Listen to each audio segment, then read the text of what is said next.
नमस्कार, आप देख रहे हैं दिललनटॉप.com और मैं हूं निखिल और ये हमारी खास पेशकश रखवाले। रखवाले में आज क्या क्या।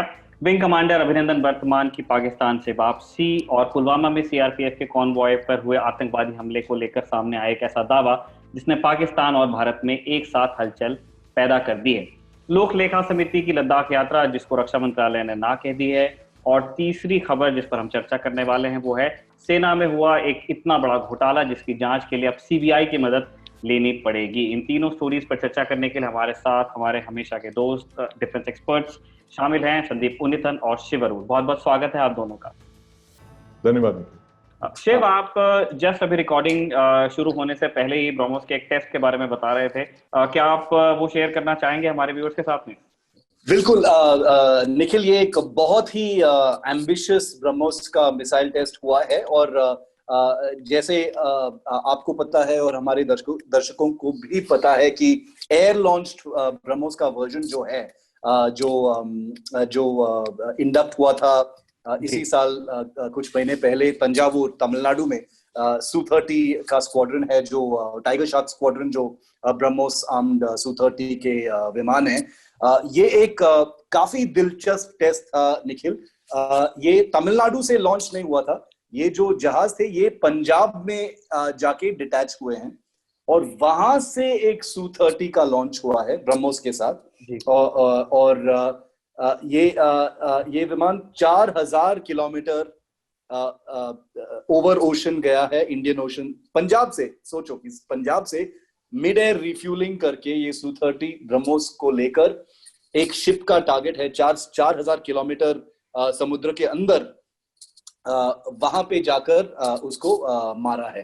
तो ये एक long endurance, long range anti ship mission था।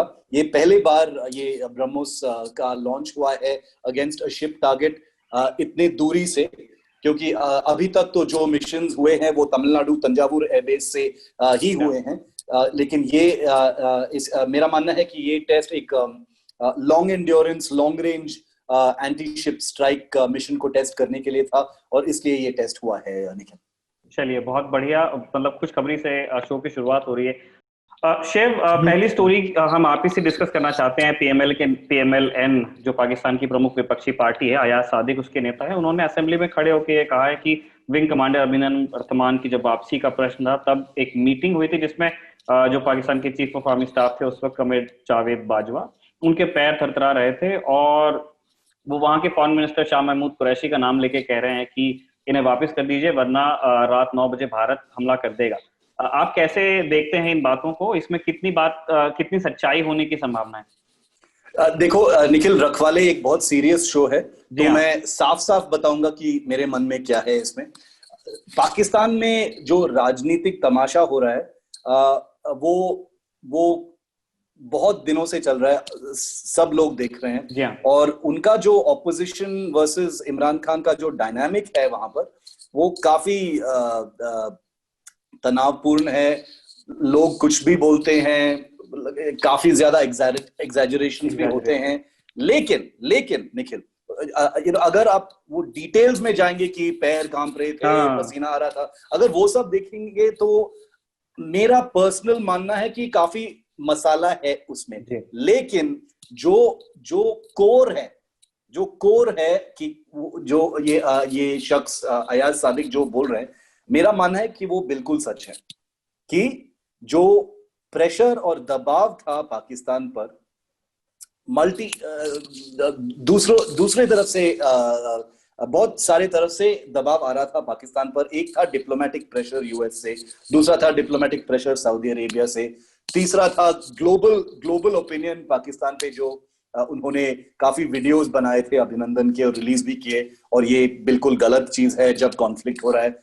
तीसरा जो है, और मैंने कल मेरे शो पे इंडियन एयरफोर्स के जो वाइस चीफ थे उस टाइम के, एयर मार्शल अनिल खोसला, उनसे पर्सनली बात की इस चीज पर कि एग्जैक्टली क्या मानते हैं आप। और देखो, सीरियस मिलिट्री लोग बोलते हैं कि भैया देखो, वो पॉलिटिकली जो बोलते हैं पाकिस्तान में वो एक अलग चीज है, लेकिन ये बिल्कुल सच है कि पाकिस्तान में बिल्कुल एक डर था कि ये एक देश है जो अभी तक कुछ नहीं किया है, 26/11 के बाद भी कुछ नहीं किया है, और ये देश कभी अटैक नहीं करेगा। और यही देश बालाकोट एयर स्ट्राइक्स माउंट किया था कुछ ही दिन पहले।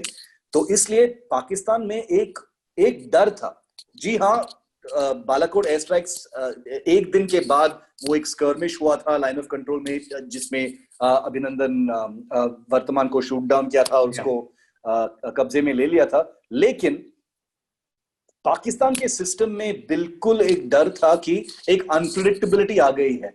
इंडिया एक युद्ध पोस्चर में है और वो कुछ भी कर सकते हैं। और अगर हम अभिनंदन को लेके एक बार्गेनिंग टूल बनाए तो ये हमारे लिए अच्छा नहीं होगा, क्योंकि वहां पे उनके मिसाइल, उनके एयरक्राफ्ट, उनका पब्लिक मूड इतना ज्यादा गंभीर है अभी कि वो कुछ भी हो सकता है, वो अटैक बिल्कुल कर सकते हैं। तो मेरा एक न्यूएंस्ड आंसर है कि अयाज सादिक का जो डिटेल्स है, पैर कांपना, पसीना, वो सब आप इग्नोर कर सकते हैं, क्योंकि वो उनके ऑडियंस के लिए है शायद। और जो लोग इन इश्यूज को सीरियसली नहीं लेते हैं, इसी चीज पे लैच ऑन करेंगे कि देखो कैसे पैर कांपा, वो सब हमारे बस का नहीं है। वो हमारे लिए इम्पोर्टेंट ही नहीं है। इम्पोर्टेंट चीज ये है कि ये बिल्कुल सच है जो अयाज सादिक ने बोला है कि डर था, प्रेशर था, नर्वसनेस था, और उनको पता नहीं था कि इंडिया अटैक करेगा कि नहीं, और इसलिए अभिनंदन को वापस दे दिया इंडिया को। और ये बिल्कुल झूठ है जो इमरान खान ने पहले भी बताया था कि ये एक out of the goodness of our heart हमने अभिनंदन को वापस कर दिया। वो तो पहले से सबको पता था कि ये झूठ था। अब ये एक और लेयर से साबित होता है, बस। संदीप, आपके लिए हमारे पास दो सवाल हैं। मैं पहले चाहता हूं कि आप रिएक्ट करें। Air chief marshal B S Dhanoa retire हो गए हैं, लेकिन उन्हीं की देखरेख में बालाकोट स्ट्राइक्स हुए हैं। उन्होंने अपने एक स्टेटमेंट में कहा है कि पाकिस्तान अगर किसी मिस एडवेंचर की तरफ अगर वो जाता तो भारत की तैयारी थी और हमें रिएक्ट करना पड़ता और उनकी फॉरवर्ड ब्रिगेड निशाने पर होती, पहली चीज। और दूसरा, जिसकी तरफ शिव हिंट कर रहे हैं, मैं चाहता हूं कि एक जो बिगर पिक्चर है इस रीजन में जो हो रहा है और स्पेशली पाकिस्तान में, क्या जो पर्दे के पीछे जो खेल हो रहे हैं, क्या वहां से निकल के अयाज सादिक में ये हिम्मत आती है कि पाकिस्तान जैसे देश में वो वहीं के आर्मी चीफ को इस तरह से कॉल आउट कर रहे हैं, इस तरह से बात कर रहे हैं? निखिल, पहली बात जो है, जैसे शिव ने कहा है, पूरी तरह एक बहुत बड़ा ड्रामा चल रहा है पाकिस्तान में। पहली बार कई सालों के बाद पाकिस्तान आर्मी को निशाना बनाया जा रहा है। पाकिस्तान के आर्मी चीफ को नाम लेके ऑपोजिशन वाले उसको टारगेट कर रहे हैं, और ये कभी नहीं हुआ है in the last couple of years. शायद ऐसी बात नहीं हुई कि पाकिस्तान आर्मी चीफ को और पाकिस्तान के आईएसआई चीफ को नाम से बुला के वो ये चेतावनी दे रहे हैं। तो ये कभी नहीं हुआ। तो आप अंदाजा लगा सकते हैं किस तरह की जो बैटल चल रही है, पॉलिटिकल बैटल, किस तरह के इंटेंसिटी से चल रही है। और इसके चलते ही ये जो इंसिडेंट आया है, ये जो मेंबर ऑफ पार्लियामेंट ने रेज किया है वहां पर, तो ये एक एम्युनिशन के तौर पे उन्होंने यूज किया है कि ये इतने डरे हुए थे बालाकोट अटैक के बाद, वो उनकी जो स्विफ्ट रिटॉर्ट के बाद। और दूसरा जो है कि एक बहुत बड़ी लाल लकीर को, जैसे रेड लाइन कहते हैं उनको अंग्रेजी में, एक रेड लाइन क्रॉस किया था इंडिया ने फरवरी 2019 में, कि आपने पहली बार 1971 वॉर के बाद आपने आईएएफ जेट्स को भेजा था मेनलैंड पाकिस्तान को अटैक करने में। तो ये इस बात से काफी भय पैदा हो गया, डर पैदा हो गया पाकिस्तान के अंदर। और ये हम जानते हैं क्योंकि न सिर्फ ये जो अभी स्टेटमेंट्स आ रहे हैं, उससे पहले भी आपको अगर याद होगा कि इमरान खान ने नेशनल असेंबली में ठीक ये बात कही कि इंडिया से 6 मिसाइल अटैक आने वाले थे। ये उनको किसी ने बताया है कि, और आपको याद भी होगा कि इस कुछ दिनों के बाद, अभिनंदन के रिलीज होने के बाद, कराची में पूरी तरह से ब्लैकआउट, काफी दिनों तक ब्लैकआउट उन्हें अनाउंस किया था, एयर स्पेस बंद कर दिया था, काफी मतलब महीनों तक आई गेस वो एयर स्पेस बंद कर दिया था। ब्लैकआउट, ये ब्लैकआउट का मतलब यह है कि आपको लगता है कि किसी वक्त आप मिसाइल अटैक या एयर अटैक होने वाला है, और तीनों सेनाएं हमारे जो थे, आर्मी, एयरफोर्स और नेवी, अलर्ट पे थे। नेवी बल्कि वो कराची के बाहर खड़ी थी पूरी वेस्टर्न फ्लीट, और पूरी तरह से वो रेडी थे कि किसी तरह से अगर कोई वॉर ब्रेकआउट हो जाए। इसको कहते हैं, मिलिट्री टर्मिनोलॉजी में कहते हैं कंट्रोलिंग द एस्केलेशन लैडर। इसका मतलब कि ना सिर्फ आप एक अटैक करते हो, लेकिन और आप अपने एडवर्सरी को प्रिवेंट करते हो कि आप उसको दोबारा अगर एस्केलेट करने की बात करोगे तो ऐसा हम मुंह तोड़ जवाब देंगे। इसका ये बहुत ही सिंपल सा एक अनुवाद है। तो जैसे शिव कह रहे थे, बिल्कुल सही बात है कि एक डर का माहौल पैदा हो गया था पाकिस्तान के अंदर। मिलिट्री को अब लगा कि ये बहुत अनप्रेडिक्टेबल सा सिचुएशन है, कुछ भी हो सकता है, और इंडियन इलेक्शन भी है, तो इंडियन गवर्नमेंट ज्यादा कुछ दिखाने की कोशिश करेगी, तो इसीलिए ये अच्छा नहीं होगा हमारे लिए अगर हमने कुछ ऐसा रिएक्ट किया। और सबसे बड़ी जो बात हुई ये बालाकोट अटैक के बाद, पाकिस्तान की सबसे बड़ी जो एलाई है चाइना, उन्होंने एक शब्द की कंडेमनेशन नहीं किया इस अटैक को। उन्होंने कुछ उस तरह से ये नहीं किया जिस तरह से सपोर्ट एक्सपेक्ट कर रही थी पाकिस्तान की, चाइना हमें सपोर्ट देगी या कुछ हमारे फेवर में कुछ कहेगी।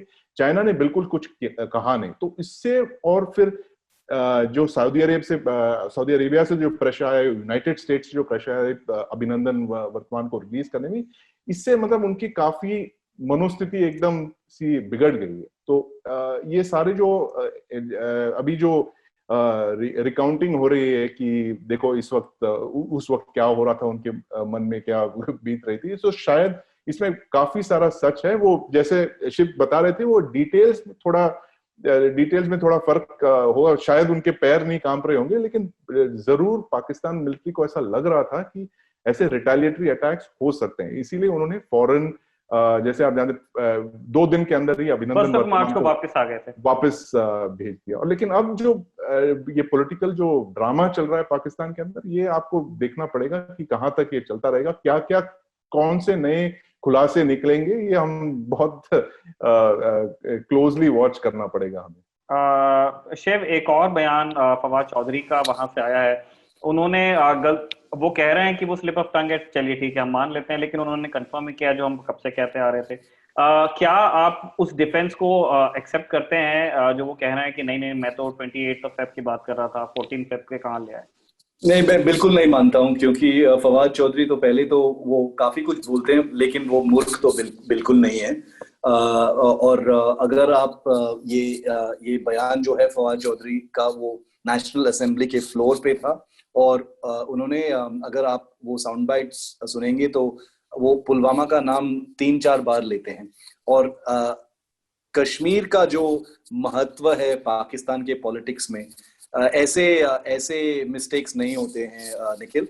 और उन्होंने पुलवामा 3-4 बार पुलवामा का नाम लिया है। तो अभी यू टर्न करना, एक्सप्लेन करना, क्लैरिफाई करना कि नहीं मैं पुलवामा के बात नहीं कर रहा था, मैं ओवरऑल मिशन और फॉल आउट के बारे में बात कर रहा था, वो तो बिल्कुल कोई उसको विश्वास नहीं करेगा, क्योंकि आफ्टर ऑल ये पाकिस्तान है। पाकिस्तान के जो अभी जो राजनीतिक जो डायनामिक्स हैं, अभी जो एक बहुत खतरनाक जो लड़ाई हो रही है इमरान खान का सरकार और ऑपोजिशन के बीच में, मेरा मानना है कि माहौल वहां पे इतना तनावपूर्ण हो गया है कि लोग कुछ भी बोल रहे हैं, और उनको शायद अंदाजा नहीं है कि वो जो बयान देते हैं नेशनल असेंबली के फ्लोर पे, उसका क्या इम्पैक्ट हो सकता है। तो मेरा मानना है कि ये एक सच्चाई है पाकिस्तान में अभी। और फवाद चौधरी, अगर आप उनका ट्रैक रिकॉर्ड देखोगे तो वो काफी मुफट मिनिस्टर हैं, वो काफी कुछ भी बोलते हैं, लेकिन उनके इस इशू पर कोई ऐसे कभी नहीं बोलता है निखिल। कोई डेफिनेटली ऐसे कभी कोई नहीं बोलता है। जैश ए मोहम्मद के ऊपर शाह महमूद कुरैशी ने एक बार बोला था हमारे लोग, और ये कॉम्प्लिकेटेड चीज है, लेकिन मेरा मानना है कि जो यू टर्न है, क्लैरिफिकेशन है, वो बिल्कुल बकवास है फवाद चौधरी का। वो बिल्कुल जानते हैं कि पुलवामा क्या है, और उनके जो रीजंस है, वो एक अंदरूनी राजनीतिक जो कॉन्वर्सेशन चल रहा है पाकिस्तान में, उसके अंदर कुछ पॉइंट प्रूव करने के लिए हुआ होगा, लेकिन उसको अंदाजा शायद नहीं था कि फॉल आउट क्या होगा। लेकिन इंडिया के लिए तो फवाद चौधरी का कॉन्फर्मेशन तो की जरूरत नहीं। ये चीज तो हमको तो पता ही है, मतलब इनकी एक किताब है संदीप उन्नीतम की 10 साल मुंबई के ऊपर अटैक की। बिल्कुल, लेकिन ये हम नजरअंदाज नहीं कर सकते हैं कि ये कैबिनेट मिनिस्टर है इमरान खान की सरकार में। पिछला जो बयान था वो ऑपोजिशन लीडर का था, तो आप बोल सकते हो कि वो ऑपोजिशन लीडर है, वो नवाज शरीफ का आदमी है, इसलिए वो कुछ भी बोल सकता है, वो विश्वास नहीं कर सकते। ये एक सर्विंग मंत्री है जो ये बोला है, और मेरा मानना है कि ये एक एडमिशन है। चलिए, जो भी है, जो भी रीजन है, एक एडमिशन है। चलिए मंत्री जी, मतलब के लिए हम फेस वैल्यू पे ले रहे हैं। शिव, आपको हम जल्दी फ्री करना चाहते हैं, सिंस आपकी काफी स्टोरीज अभी वेट कर रही हैं, आपका दिन अभी पूरा नहीं हुआ है। मैं आपको MES वाली स्टोरी की तरफ ले जाना चाहता हूँ। इतना बड़ा घोटाला हमने काफी दिनों बाद सुना है, मिलिट्री इंजीनियरिंग सर्विसेज के हवाले से आया है। कुछ ही दिन पहले CDS ने वो प्लेज ऑफ इंटेग्रिटी दिखाई, तब उन्होंने पढ़वाई। सब लोग कह रहे थे कि मतलब लोग सिचुएट नहीं कर पा रहे थे कि वो ये कहाँ से आ रहा है। और उसी के बाद उनकी एक लेटर की स्टोरी ब्रेक होती है कि मुझे CVC से इस भाषा में सवाल सुनने पड़े हैं। आपने उस स्टोरी को ब्रेक किया है इंडिया टुडे के लिए, और अब बाकी जगह भी वो स्टोरी है। किस तरह के घोटालों की हम बात कर रहे हैं और उनका मैग्नीट्यूड क्या है? ये जो घोटाला है कंस्ट्रक्शन का, निखिल, ये बहुत सालों से चल रहा है और ये बहुत गहरा घोटाला है। मतलब ये एक ऑलमोस्ट एक ऐतिहासिक घोटाला है मिलिट्री में। अगर मिलिट्री इंजीनियर सर्विसेज जो है एक मिनिस्ट्री ऑफ डिफेंस का जो एक एंटिटी है जो कंस्ट्रक्शन करता है मैरिड अकोमोडेशन प्रोजेक्ट्स या एम्यूनिशन डेपोज या आर्मी यूनिट्स के जो कंस्ट्रक्शन है, वो MES करता है। एक बहुत बड़ा डिपार्टमेंट है और काफी ब्यूरोक्रेटिक है। उसमें सिविलियंस भी होते हैं और यूनिफॉर्म लोग भी होते हैं। तो इसमें जो ये एक बहुत ही स्ट्रक्चर्ड, बहुत ही कॉम्प्लिकेटेड ऑर्गेनाइजेशन है। इसमें काफी सारे स्कैम्स हैं, फेक बिल्स के racket, shoddy construction, faulty construction जिसमें लोग मर गए हैं। निखिल, इमारतें गिर गए हैं, इमारत टिल्ट करते हैं। अभी कंसारा है एक जगह राजस्थान में जिसमें 125 करोड़ रुपए लगा के एक एम्यूनिशन स्टोरेज फैसिलिटी बना था, और अभी एक कोर्ट ऑफ इंक्वायरी ने रूल किया है कि वो बिल्कुल यूजलेस है, वो डेंजरस है एम्यूनिशन के लिए, और वो इंडियन सेना का 125 करोड़ रुपीस का जो खर्चा था उस पर वो पूरा राइट ऑफ हो जाएगा, क्योंकि वो बिल्कुल इस्तेमाल नहीं हो सकता है। और MES ने ये बनाया था। मैरिड अकोमोडेशन प्रोजेक्ट्स दिल्ली में, मेरठ में, कोलकाता में सारा अनयूजेबल है। लोग मर चुके हैं, बच्चे मर चुके हैं मैरिड अकोमोडेशन प्रोजेक्ट्स में। गोवा में जहां पे खिड़कियां ठीक से नहीं फासन हुए हैं, वो एडिसिव लगा के हैं, बच्चे गिर गए हैं 6th फ्लोर से। ये सारा सिर्फ एग्जाम्पल्स है, लेकिन जो रॉट है, जो गंदगी है MES में और ये कंस्ट्रक्शन माफिया में, जो और ये एक प्राइवेट माफिया नहीं है, ये बिल्कुल सरकारी माफिया ही है। ये लोग जो ये स्कैम चलाते हैं निखिल, ये MES में है, ये मिलिट्री में है, ये यूनिफॉर्म्ड एंड सिविलियन पर्सनल ही है। और अभी तक बहुत सारे कोर्ट ऑफ इंक्वायरीज हुए हैं, लेकिन जैसे जनरल बिपिन रावत ने लिखा है इस लेटर में, बहुत सारे कोर्ट ऑफ इंक्वायरीज हैपन, लेकिन एक भी आदमी पनिश नहीं होता है, किसी को सजा नहीं होता है, कोई no heads will roll, accountability fix नहीं होता है। और इसलिए एक मेरा मानना है कि CDS ने ये खत जो है सर्विस चीफ को उन्होंने लिखा एक मीटिंग के बाद, जिसमें वो CVC सेंट्रल विजिलेंस कमिश्नर से मिले थे, और उनको शायद बहुत एम्बैरेस्ड फील हुआ था, क्योंकि CVC ने ऑलमोस्ट वो यही कह रहे हैं अपने कि आपके आर्मी में आपके एंटिटीज जो आप देखते हैं उसमें इतना घोटाला है और आप कुछ नहीं कर रहे हो। तो उनको काफी गुस्सा हुआ उस लेटर में। अगर आप पढ़ोगे, मैंने पढ़ा है, संदीप ने भी पढ़ा है, उस लेटर के शब्दों में बहुत गुस्सा है। वो एक ऑफिशियल लेटर जैसा नहीं है, वो बहुत गुस्सा वाला लेटर है। उसमें लिखा है कि स्टॉप दिस नॉनसेंस।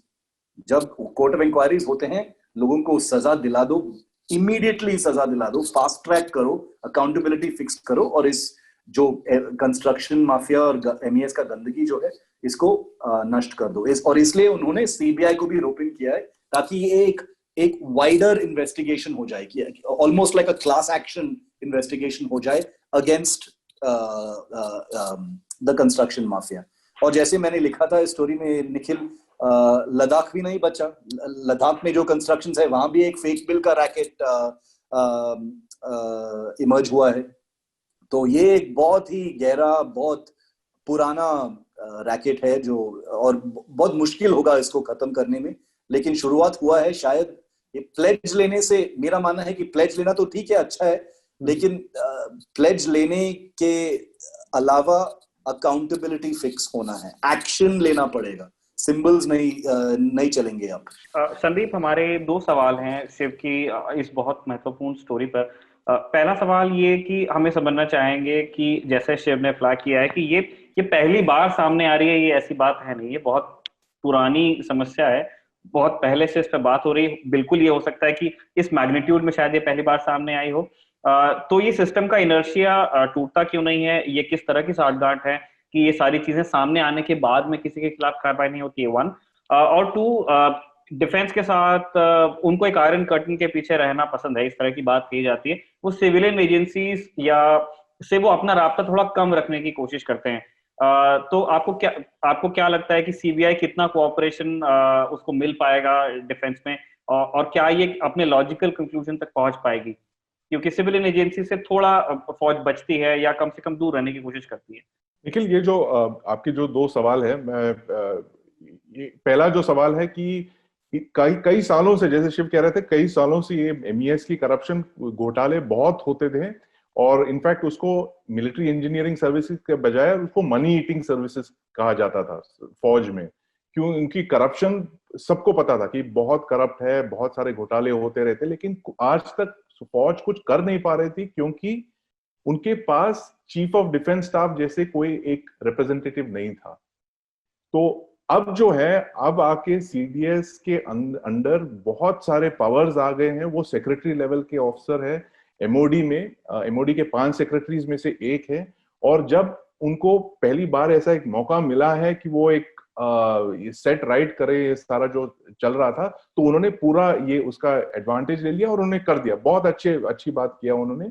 और दूसरी जो बात मैं समझता हूँ कि सीबीआई को जो बुलाने का, बहुत कम ऐसे होता है कि आप सीबीआई को बुला लेते हो ऐसे इंक्वायरी के लिए, फ्री एंड फेयर इंक्वायरी करने के लिए। तो उसके आते ही मतलब पूरे सिस्टम हिल चुकी है ये कि जब सीबीआई आ रही है, बाहर से कोई इन्वेस्टिगेशन एजेंसी जब आती है, तो अब तो उनको कुछ वो रोक नहीं पाएंगे। उनको जो भी आएगा सामने आ जाएगा सच। और ऐसे बहुत आप अपने मतलब उंगलियों में गिन सकते हो कितनी बार ऐसे सीबीआई आ गई है। नॉर्मली जब आती है वो हाई प्रोफाइल करप्शन केसेस में, ज्यादातर पॉलिटिकल केसेस में, या बोफोर्स केसेस या ऑगस्टा वेस्टर्न, उस तरह के केसेस में। लेकिन ऐसे इंटरनल विजिलेंस की एक केस में बहुत कम आती है सीबीआई। और ये बहुत ही एक लैंडमार्क टाइप का केस हो सकता है अगर सीबीआई इसको कुछ अंजाम दे सके। और एक तरह से कई सालों के बाद एक एमईएस जैसे ऑर्गेनाइजेशन को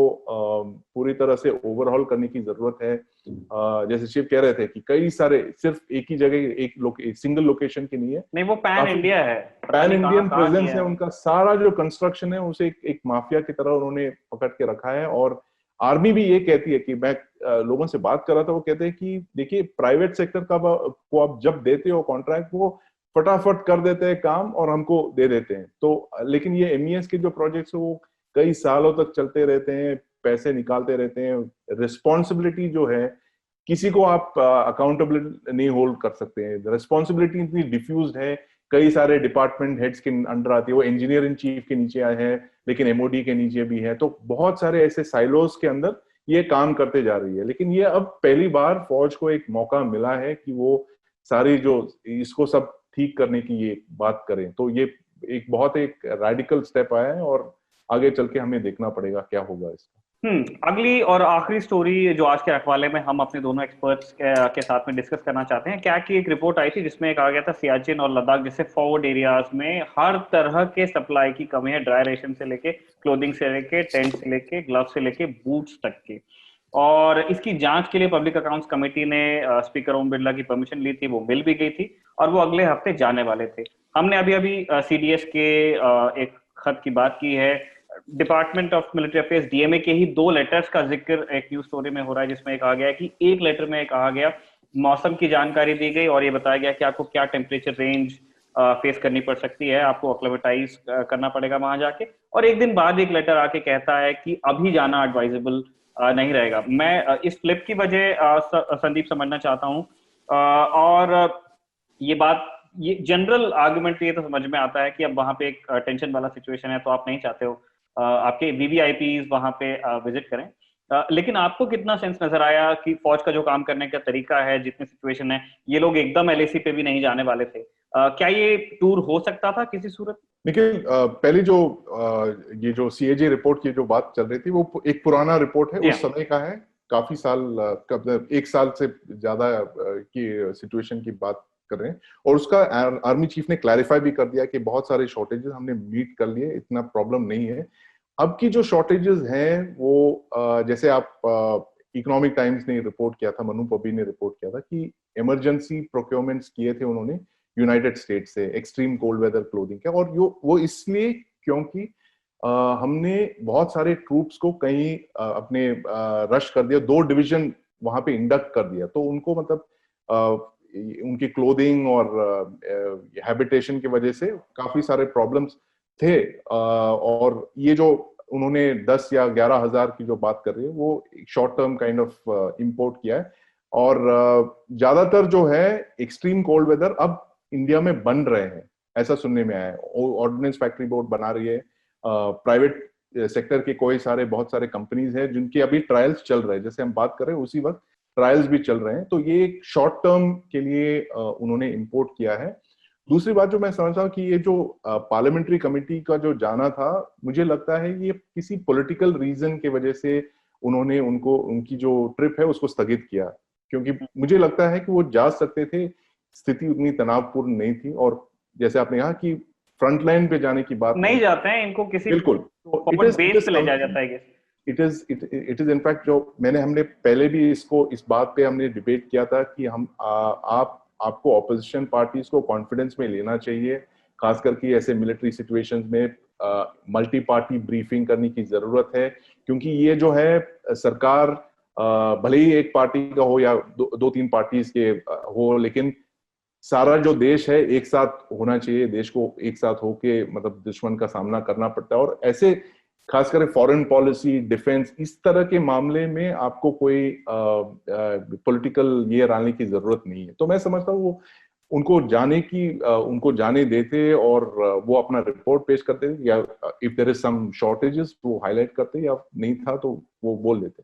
लेकिन मुझे लगता है किसी कारणवश से गवर्नमेंट को लगा कि ये एक पॉलिटिकल मामला मुद्दा हो सकता है, ऑपोजिशन को ये बना देंगे, इसलिए उन्होंने फौरन उसको एक यू टर्न ले लिया। पहले उनको परमिट कर दिया, उसके बाद फौरन उन्होंने परमिशन वापस ले लिया।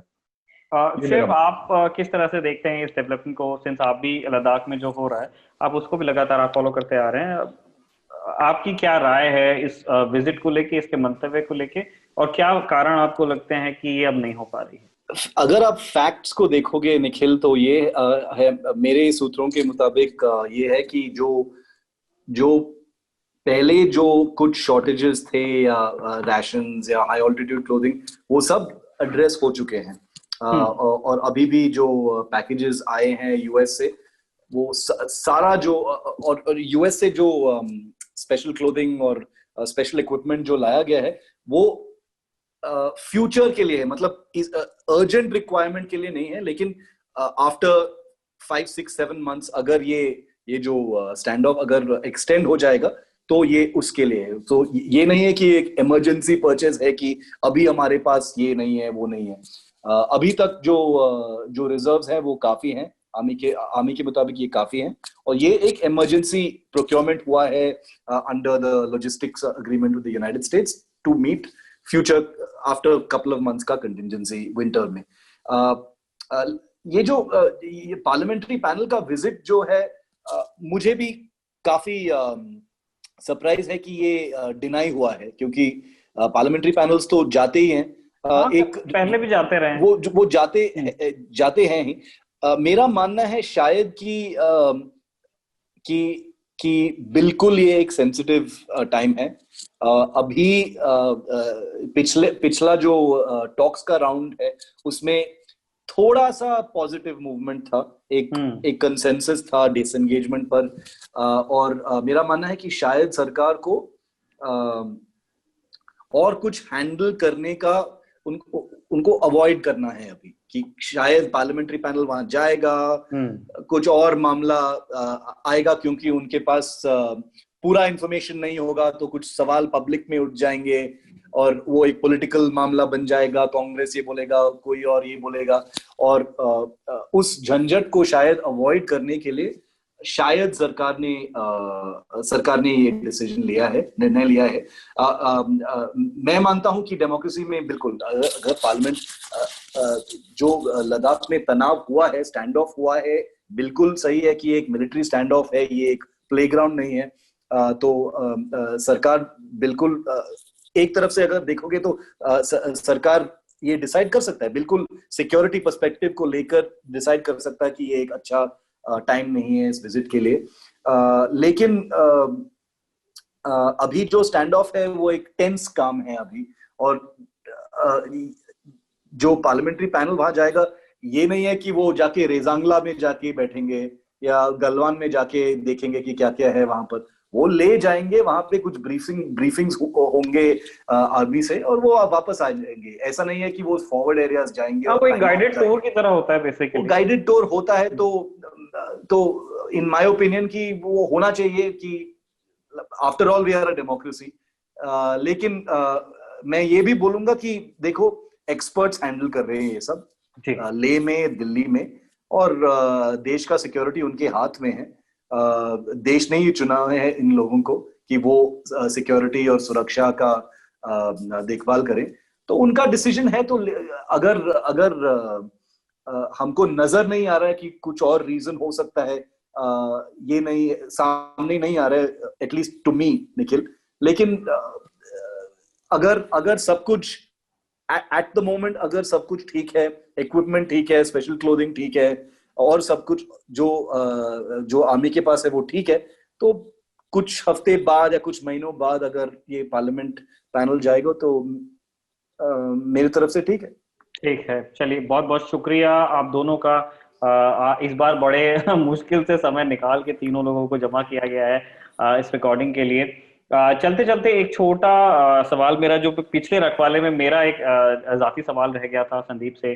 संदीप, हम ये जानना चाहते, हमने कॉर्ड पे खूब बात की थी, हमने मालाबार एक्सरसाइज पे भी बात की थी, हमने ये नहीं बात किया था कि चाइना से कैसा रिएक्शन हम एक्सपेक्ट कर सकते हैं, या वो इसे किस तरह से देखते होंगे, क्योंकि जो पिछली जितने उदाहरण हुए हैं, कॉर्ड की जितनी मीटिंग्स हुई हैं, या जब कॉर्ड की बात हुई है, तब वो काफी अग्रेसिवली रिएक्ट करते हैं, काफी नाराजगी जाहिर करते हैं। इस बार वैसा थोड़ा कम हुआ, लेकिन अब हम देख रहे हैं कि कॉर्ड की जिसको कहते हैं एक मूर्त रूप हम देखने वाले हैं साल के आखिर में बे ऑफ बंगाल और अरेबियन सी में। तो चाइना किस तरह से इसे देखेगा, वो किस तरह से इसे रिएक्ट करेगा, आपको क्या लगता है? निखिल, मुझे लगता है कि अब we should stop worrying about China क्या कहेगी। बहुत साल से हम इसी चिंता में लगे रहे, पूरी एमईए, डिफेंस मिनिस्ट्री, चाइना क्या कहेगी, चाइना क्या कहेगी, हमें ये करना चाहिए। हमारे जो नेशनल इंटरेस्ट में हमें लगता है जो हमें करना है, हमें वो करना चाहिए बिल्कुल। और we should not worry about what लोग क्या कहेंगे या चाइना क्या कहेगी। I think what the government has done is they have done it, और उन्होंने एक लाइन क्रॉस कर दिया।